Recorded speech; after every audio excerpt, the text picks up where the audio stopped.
José era o filho de Jacó e Raquel, e tinha 11 irmãos. Seu pai o amava mais do que aos outros, pois era filho de sua esposa favorita e nasceu em sua velhice. Como prova desse amor especial, Jacó deu a José uma túnica colorida, o que despertou inveja nos irmãos. Além disso, José tinha sonhos proféticos. No primeiro, viu feixes de trigo no campo e os dos seus irmãos se curvavam ao dele. No segundo, viu o sol, a lua e 11 estrelas se inclinando diante dele. Esses sonhos indicavam que ele teria uma posição de destaque sobre sua família.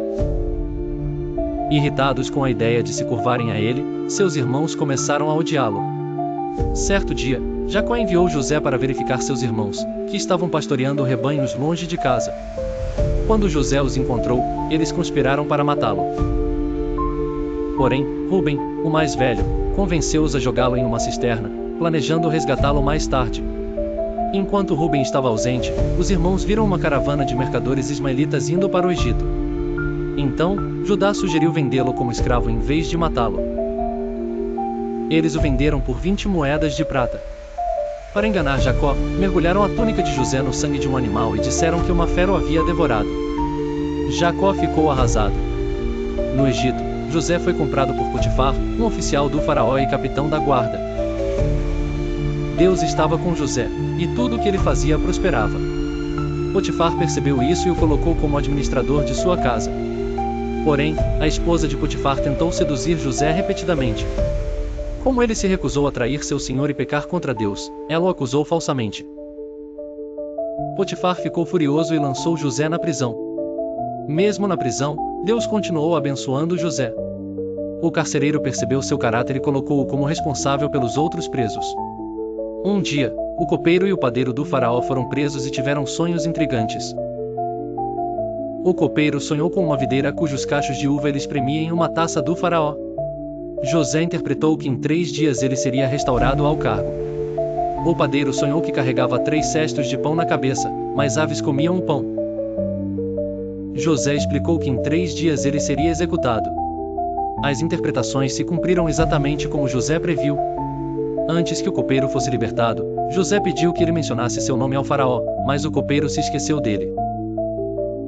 2 anos depois, o faraó teve 2 sonhos estranhos. No primeiro, 7 vacas gordas saíam do rio Nilo, seguidas por 7 vacas magras que devoravam as gordas. No segundo sonho, 7 espigas de trigo cheias surgiam, mas eram consumidas por 7 espigas mirradas. Nenhum dos sábios do Egito conseguiu interpretar os sonhos. Então, o copeiro lembrou-se de José e mencionou-o ao faraó. José foi chamado e disse que Deus lhe daria a interpretação, e as 7 vacas gordas e as 7 espigas cheias representavam 7 anos de fartura. As 7 vacas magras e as 7 espigas mirradas significavam 7 anos de fome que viriam depois. O sonho era um aviso de que o Egito deveria se preparar armazenando comida nos anos bons para sobreviver aos anos ruins.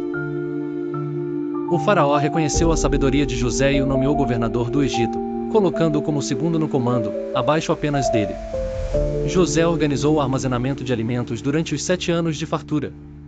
Quando a fome chegou, afetou não apenas o Egito, mas também Canaã. Jacó enviou seus filhos ao Egito para comprar mantimentos. Eles não reconheceram José, mas ele os reconheceu. Para testá-los, acusou-os de serem espiões e exigiu que trouxessem seu irmão mais novo, Benjamim, como prova de sua honestidade. Ele reteve Simeão como refém até que voltassem com Benjamim. Jacó relutou em enviar Benjamim, mas, com a fome se agravando, permitiu que seus filhos retornassem. José tratou Benjamim com carinho e testou seus irmãos colocando uma taça de prata no saco de trigo dele. Depois, mandou seus servos acusá-los de roubo.